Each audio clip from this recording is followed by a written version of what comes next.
This is my ranking of games where nobody is around that I've played, based purely on my personal experience. Each one is placed from masterpiece down to trash, depending on how strong the sense of isolation feels and how engaging the world is without other characters. Let's get straight into the list. Mad Max had me roaming across massive deserts filled with rusted wrecks, empty camps, and fading signs of civilization. Most of the journey was spent driving through lonely roads while upgrading the magnum opus piece by piece, using scrap collected from abandoned places. I liked how quiet many parts of the world felt between fights, especially during long drives where only the engine and the wind could be heard. Vehicle combat was chaotic in a fun way, with convoy battles turning into huge crashes full of fire and flying metal. The story stayed pretty straightforward, but the atmosphere carried much of the experience. Some activities became repetitive after many hours, though exploring hidden areas still kept my attention until the end, without feeling completely emotionally empty. This wasteland adventure earns a place in the good tier. The Invincible placed me on a strange planet where silence covered every location, making exploration feel lonely in a different way than most sci-fi games. I spent hours walking across deserts, listening to radio conversations while searching for missing crew members and piecing together strange events little by little. The retro-futuristic art style looked beautiful during quiet moments, especially when colorful skies and giant planets appeared in the distance. I also liked how the story slowly uncovered bigger mysteries without relying on combat or action scenes. Movement felt slow at times, and some sections involved too much walking without enough interaction, though the atmosphere kept me curious until the final moments. Yasna also felt believable during conversations, which helped the side of the story stand out more. This sci-fi journey belongs in the great tier.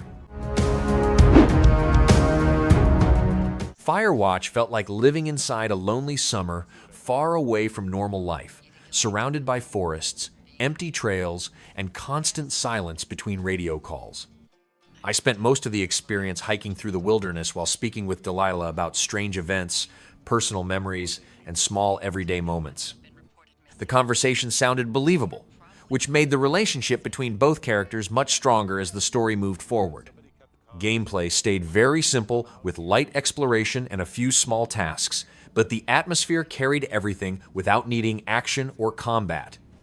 I also liked using the paper map and compass because it made traveling through the reserve feel more immersive than modern navigation systems. The art style looked beautiful during sunsets and nighttime exploration, adding warmth to the isolated setting around me. This wilderness mystery belongs in the excellent tier. The station takes place almost entirely inside an empty space station where I spent hours searching rooms, solving light puzzles, and listening to audio logs left behind by missing crew members. The atmosphere felt lonely in a good way at first because every hallway looked detailed and believable, especially while exploring abandoned workspaces and damaged sections of the station.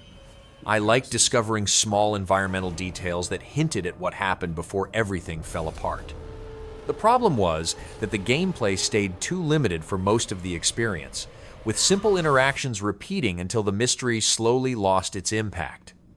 Some puzzles also felt awkward because the controls made basic actions more frustrating than they should have been. The story raised interesting ideas, though the ending weakened much of the emotional build-up afterward. This sci-fi mystery settles into the mediocre tier. Shadow of the Colossus revolves around crossing a forgotten world where silence and massive empty landscapes become just as important as the battles themselves. I spent much of the adventure riding through abandoned temples, giant fields, and lonely valleys, with only my horse accompanying me between encounters.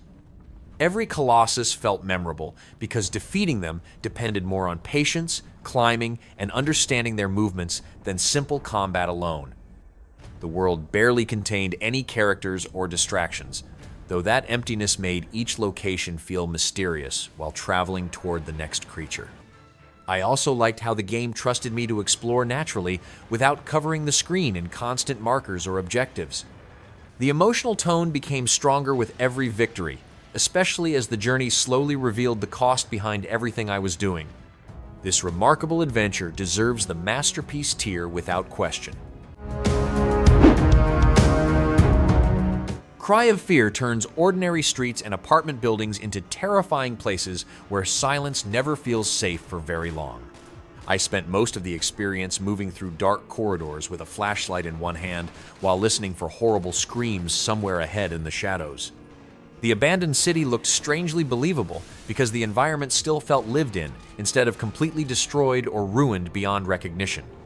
I also liked how limited inventory space and scarce healing items made every decision feel important during exploration and combat encounters. Enemies moved extremely fast, which kept even smaller fights tense inside cramped hallways and narrow staircases.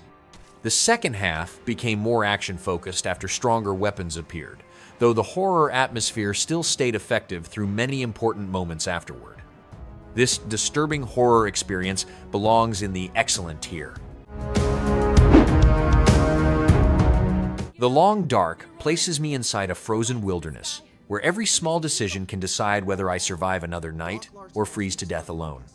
I spent hours searching abandoned cabins, empty factories, and snow-covered forests while trying to manage hunger, exhaustion, and the brutal cold surrounding everything. The atmosphere stayed tense almost constantly, because even simple actions like traveling during a storm or hearing wolves nearby could become dangerous very quickly. I also liked how rewarding basic supplies felt, since finding food, medicine, or a safe shelter after long exploration actually mattered. The quiet, snowy landscapes looked beautiful, though they also carried a heavy sense of isolation during long stretches without human contact. Few survival games made me feel this vulnerable while still making exploration satisfying across every region I visited. This survival experience stands tall within the Great Tier. INFRA slowly takes me deeper into abandoned tunnels, empty facilities, and forgotten parts of the city where almost nobody else ever appears. I spent most of the experience exploring industrial areas with a camera in my hand while documenting broken structures, damaged systems, and strange locations hidden underground. The environments carried much of the experience because every office, subway station, and flooded tunnel felt believable in a creepy way. I also liked how the game trusted me to figure things out alone instead of constantly pointing toward the next objective. Some puzzles became confusing during later sections, though exploring new areas still stayed interesting because the atmosphere remained strong throughout the journey. The gradual shift from underground spaces into nighttime city environments also added more tension as the story progressed further. This urban exploration experience deserves a spot in the excellent tier.